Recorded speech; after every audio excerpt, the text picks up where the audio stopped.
Bom dia! Hoje o tema do nosso programa é sustentabilidade e preocupação com o meio ambiente. No Brasil, esse tema tem ganhado corpo, ele tem sido recorrente na sociedade brasileira. Ainda na nossa cidade, nos nossos grandes centros urbanos, faltam muitas áreas verdes. E o Brasil ainda é um dos grandes emissores de gases de efeito estufa. Por isso, o tema tem que ser debatido e tem que ser mais construído. Com isso, hoje trouxemos aqui, para debater esse assunto, o professor Dr. Olair Falciroli de Camilo, graduado na Universidade de São Paulo, com mestrado e doutorado também pela Universidade de São Paulo, professor há 32 anos da Faculdade de Arquitetura e Urbanismo da Universidade Presbiteriana Mackenzie e com especialização em projetos de paisagismo e paisagismo. Bom dia, professor. Bom dia, Gustavo. Obrigado por esse convite, eu acho bacana a iniciativa de vocês, aqui do grupo de jornalismo, né? Estudantes estão prestes a formar, e estou à disposição de vocês para esse papo, né? Ver o que a gente pode acrescentar aí no trabalho de vocês. Só um ajuste, perdão, professor Dr. de Camilo. Muito obrigado, Dr. de Camilo, pela presença.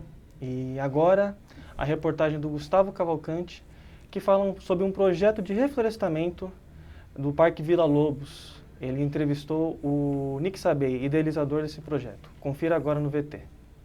Com o ritmo acelerado das cidades, fica difícil encontrar espaços verdes para relaxar um pouco, mas uma possível solução já existe e está ganhando novos adeptos.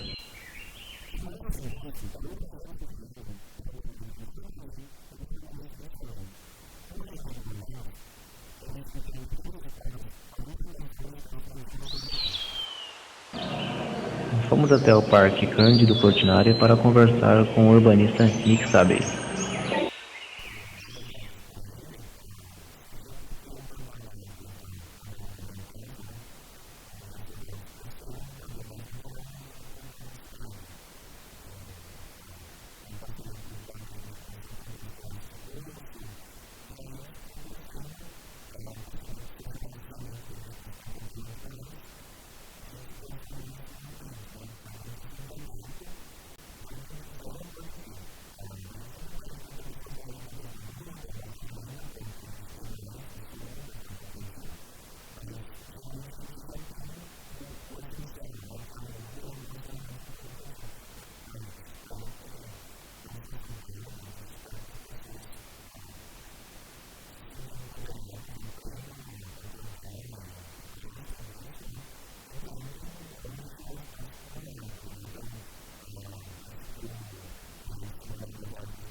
Bom, professor Dr. de Camilo, vimos aí essa iniciativa do Novas Árvores por Aí.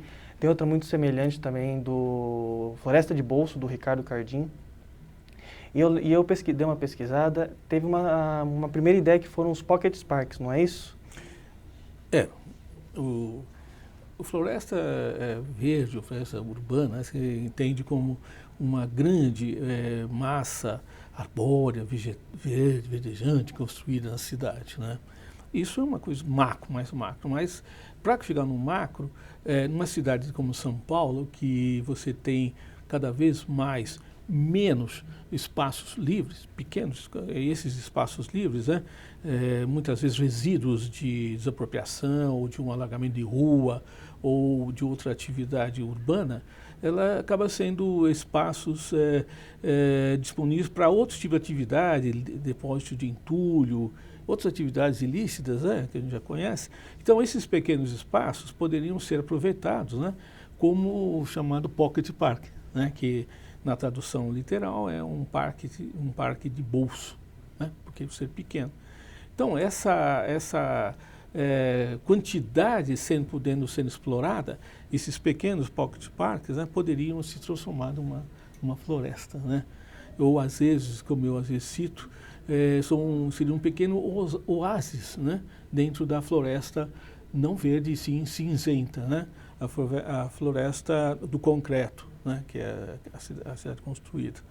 Então, essa é uma oportunidade que eu vejo, que até deveria ser levado, né, para a prefeitura, principalmente, né, com a gestão, o Pocket Park tem a questão da importância da participação da vizinhança na manutenção. Você criar uma floresta, plantar uma árvore ou plantar uma área verde, se não houver a participação comunitária de preservação, de uso daquele espaço, essa floresta não vinga, né?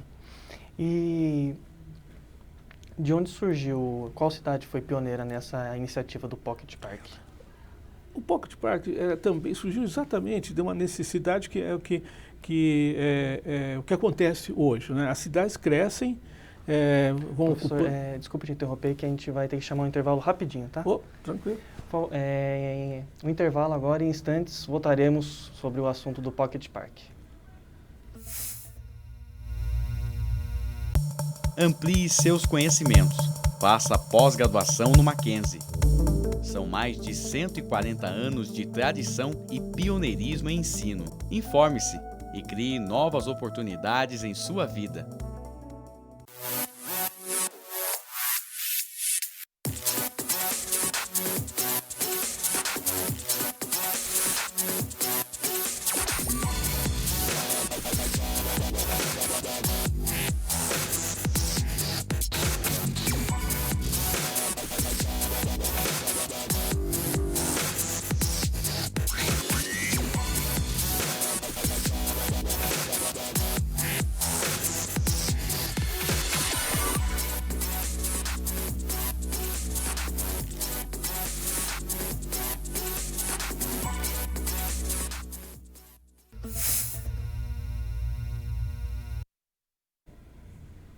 Voltaremos com o assunto de sustentabilidade e meio ambiente, voltando ao assunto do Pocket Park, que o professor Dr. Olair de Camilo estava falando.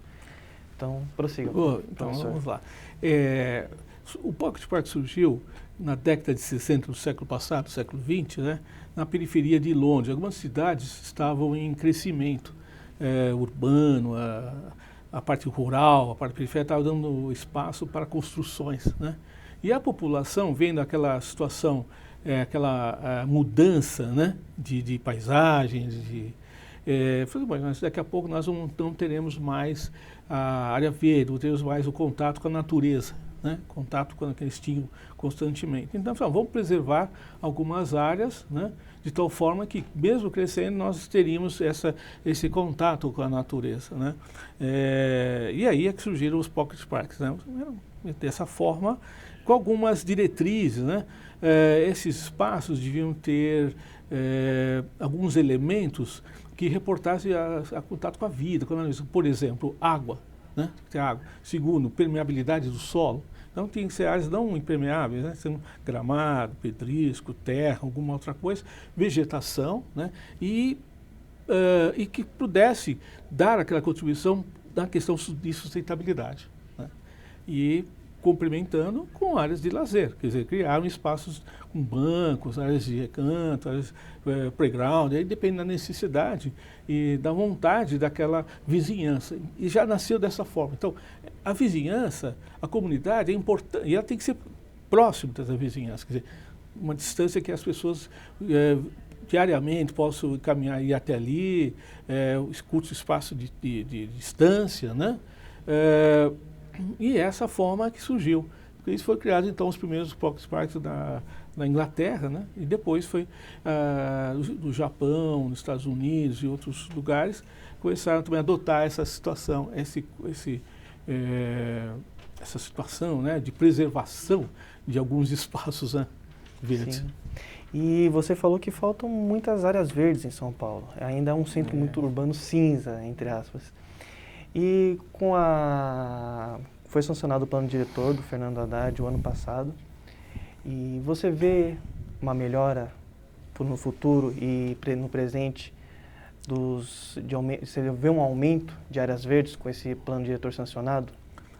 Olha, sempre há boas intenções, grandes intenções, né, de se criar isso. Esse plano diretor estratégico, PDE, que foi recém-aprovado, ele tem lá algumas diretrizes, como, por exemplo, adensamento populacional e adensamento construtivo em torno de alguns eixos de transporte coletivo, por exemplo.